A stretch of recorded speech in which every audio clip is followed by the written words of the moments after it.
Hello, dear heart dwellers. May you be blessed. So, in this journal entry, I'm gonna share with you what happened, some of the things that happened in Medjugorje because of my ESTA Visa, which had a limit of 3 months stay in the United States of America. Time was drawing close where I would have to leave, but I still had some 2 more weeks left. So I was okay, I was not bothered by it. But because of the new border laws and because of the restrictions, the travel restrictions because of the plague we are dealing with, I had to leave earlier. The change came so suddenly, and Mother Elisha was so caught up in making the preparations for me, as of where I would go, where I would stay, and yet again dealing with the struggles of buying my tickets and the companies and so forth. We had settled that maybe I'm gonna go to Romania, but Papa Ezekiel came in the scene and he said, maybe you should go to Medjugorje. And so it was settled. In the end, I went to Medjugorje for 6 days.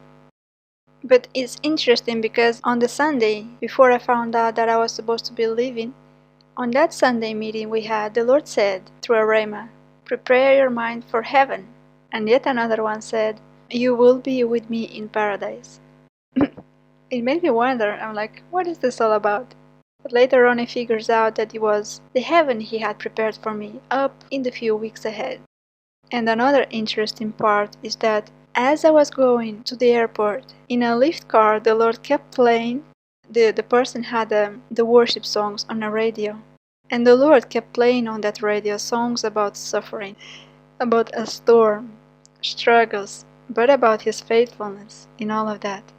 And they kept coming, those warnings about sufferings. They were so constant, but the uncertainty of what it was all about, and all the unknown suffering yet again, made me frustrated as he kept on telling me about them. It caused me to fret in my wonderment what this could be this time.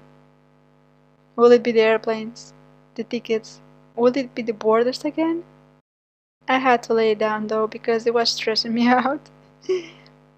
But no, it wasn't as I was thinking, because my trip to Medjugorje was well, and when I saw that it was well, I thought, okay, so the suffering were not about my way to Medjugorje.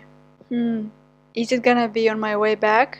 I had a feeling it's gonna be on my way back, suspecting that might happen. In this whole stay in Medjugorje, it was truly something else. Not only to humble me, to gain further knowledge of myself, but also of the change and of surrender to the care of Mama Mary. The days went by fast, and I soon had to go back to the United States of America. And the Lord and Blessed Mother had it all set up and ready for something new in the whole way back. But here, His warnings and His reassuring words in suffering began to come to pass. Yes, as I was suspecting, the storm was all about my way back to America. Waking up at 4 or 5 a.m. in the morning, I took the chance to tend to all the needs that I had in prayer, and at 8 a.m. I left the hotel room completely and headed off to do my COVID test. After doing it, I needed a printer and headed off to find some place because I could not use their printer. And plus, their system shut down. They had an issue with it right after I did the test, and so I went elsewhere. Eventually I found a place and printed out my bus ticket and stayed nearby. It was raining the whole day. I waited there under that shelter for my COVID test results. I stood there in one place from 10 in the morning until 4 p.m. Passing by were many people, some asking if I needed some help because they saw time was passing by and I was still in the same place. So they were wondering, what is this all about? In this waiting, some challenges came to me. A man saw me and turns to me asking if I am a sister. Affirming that, he engages a short dialogue and soon tells me to pray for him and for his family for God's will on his path. Interesting, I thought. Now that's something rare for me, speaking openly with people. The approaching people is a huge one for me. So this was interesting to witness that he approached and there were little steps of breakthrough. Time came then for me to go and get my results. But upon arriving at the place, I found out their system is still shut down. Right after I did the COVID test at 9 in the morning, up until now it still remained the same. Although they did have the results in their hand, if they were positive or negative, their whole website application wouldn't allow them entry and fill the application for that. We were stuck. It was something out of their control completely. Never did it happen before in their company, they said. The ladies working there were tense, anxious, and worried about us getting the results in time and not lose our buses, which was at 7 p.m. As it was raining, some cars passed by and gave me some sweet gifts of being splashed with water. So I moved close to the door of that place not to get drenched furthermore. Standing at the door, a lady who worked there came out near me and informs me that my test was positive. How can this be? I mean, 6 days ago I was negative, and I didn't really went out anywhere during the 6 days. She was perplexed, just as I was. So I can travel back now? I asked her in a strange calmness. There you go, the peace of the Lord that transcends all understanding. Yes, she lamented, still informing me of some other issues. I was puzzled. What now? I'm sorry, Miss Adam, she lamented. Can you tell me your name again? I used my former name because of my documents. So after realizing my name, she rushes back and checks on something. She got the wrong person. The lady who came before me was the one who unfortunately had the results positive, not me. Oh boy. All for souls, right? So waiting with me was another lady with her son, and as time drew close for us to go and get our buses, she was very tense. She was very worried because she had to travel by buses, and if she missed this one, she would miss all of the next ones. She was also going through the same city in the same bus as me, so I eventually engaged in a short conversation with her. As time was drawing close, I went on violently declaring and asking for this system to go back to function again. I was demanding it so violently, but it felt so pushing it, like I was trespassing and demanding opposite the peace that I had in myself. It's like I was trying to get anxious for nothing when I had peace on myself. That inner peace and calmness, as if the Lord assuring you, saying, just trust me, that He had it all figured out. I reached out to Mother Elisha and all the intercessors, asking for them to pray for me, for all of us in this case. And Mother Elisha soon reaches out to me, and she gives me the idea, counseling me, telling me that the Lord maybe is wanting me to step out and pray together with the lady, the one that was waiting with me, and with the other ladies at the work, to pray together for the situation. So here comes the approaching of people card into the scene, the one that is a very good challenge for me. Well, in this situation and time, I got the courage and just went for it, saying to the lady, would you like to pray about it? I asked, and she agrees, readily. There was nothing really that we could do at this moment, so we prayed.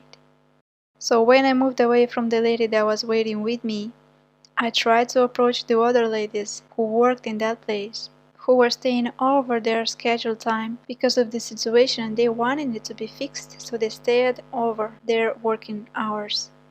They were jokingly laughing, that they would be sleeping that night over there. I was trying to get them to pray together with me also, suggesting that. And along my attempts to see the opportunity, one lady who was shortly speaking with me was simultaneously clicking on the login button of the website, and she is shocked, in a wide jaw open smile, exclaiming aloud that the system is back. What? All the girls jumped to their feet and marveled. The lady that was waiting with me gained some life in her bones as she heard the good news.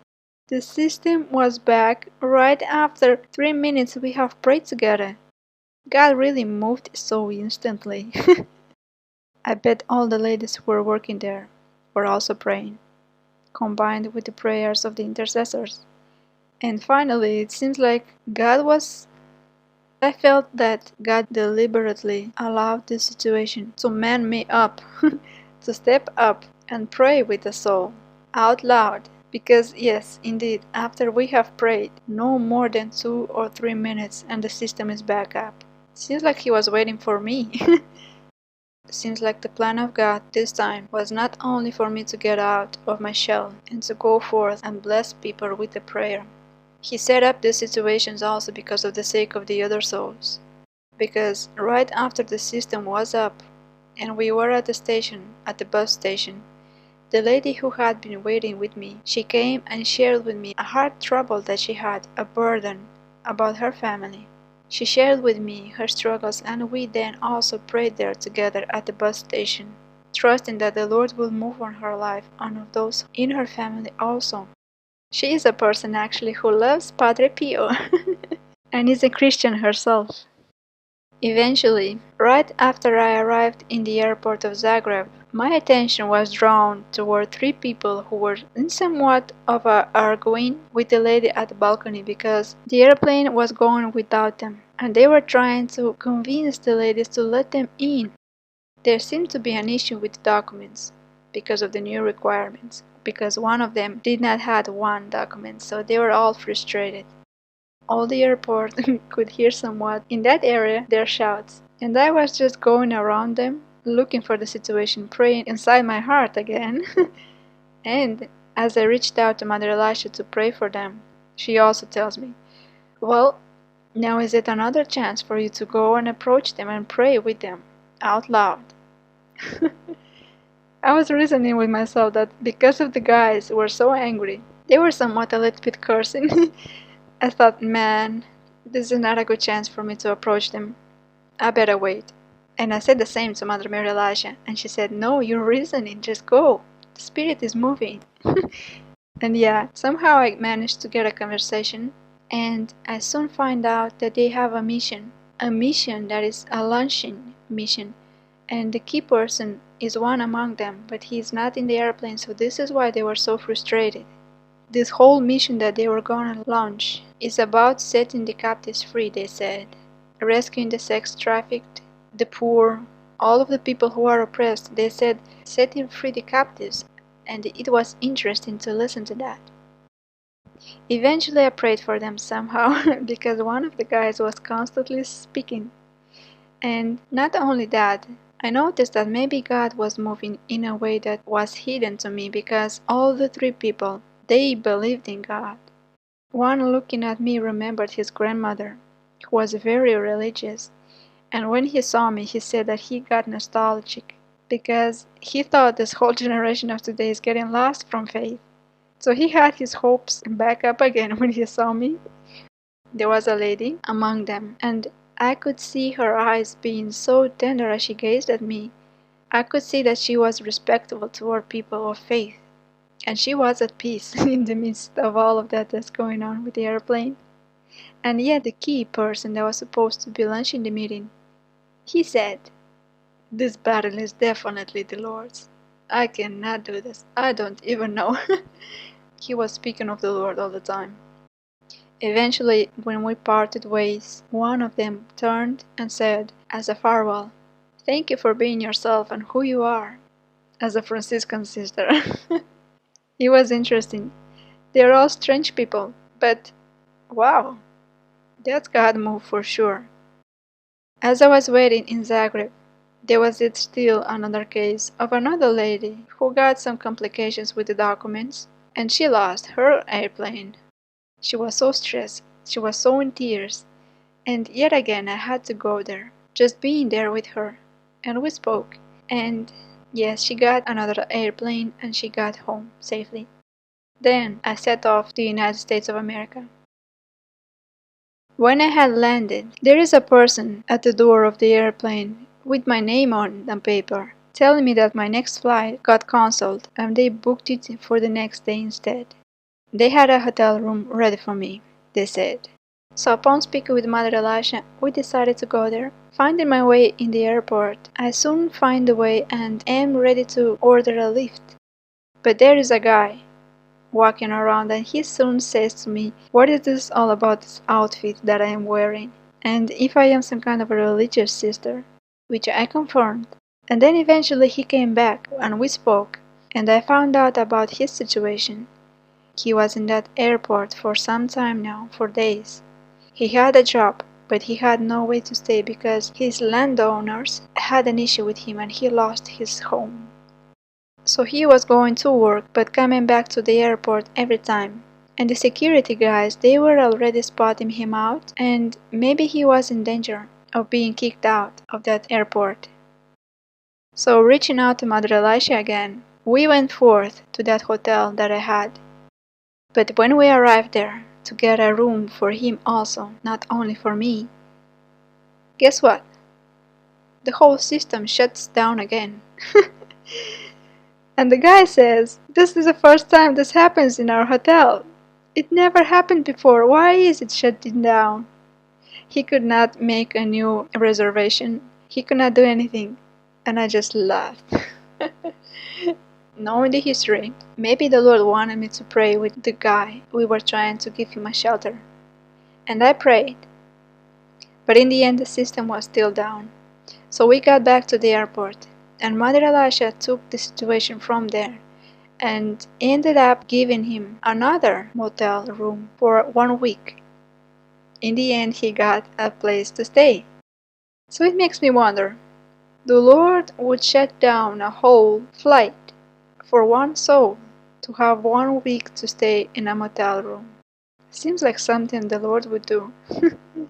So get ready guys, if that happens with you, you know there's something up ahead. Okay, so now it was time that I arrived in San Francisco airport.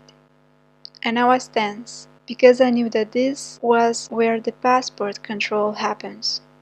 I was saying constant Hail Marys. I was praying in tongues. I was asking the angels to help me to pass check-in and not have complications.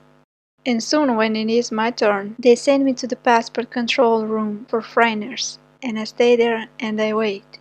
People go forth, some go out, and when it is my turn. So it happens that in the end, I was not allowed to enter America for 3 more months. The guy had given me 1 week to get ready to leave America. That was the Lord's mercy because he had yet another option. Either he fills up a paper and sends me back right now out of America to Portugal, or if I show him some proof that I have a ticket, that later on I am able to go out of America, which I did have the first ticket from Istanbul to Houston. My way back, it was still with me, so I used that first ticket to get out this time. I showed it to him, and he consented to give me 1 week. During this 1 week, I was struggling. Mother Elisha and I, we had no idea where the Lord wanted me to go. So we were wondering, is he gonna send me back to Moldova? Is he gonna send me back to Portugal? Is he gonna send me back to some country yet new again? To the unknown? I had to face during that week a lot of things. My own preferences and attachments. The bitterness over what happened at the San Francisco airport. It was a mess. An emotional mess.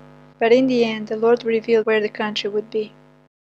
So there we go. All the time, as I was leaving America to go to Medjugorje, all of those sufferings were about my way back to America. The suffering was that I was not gonna be staying for 3 more months as we planned. This is why he kept telling me in his faithfulness. The lesson of this trip is that I entrusted my failures to Mother at the Apparition Hill, and on my way back, she applied those situations that happened were all little steps of breakthrough. Because one of my biggest failures is approaching people and praying for them out loud, or telling them even about Jesus. There is this constant fear of men in me, and it's a struggle.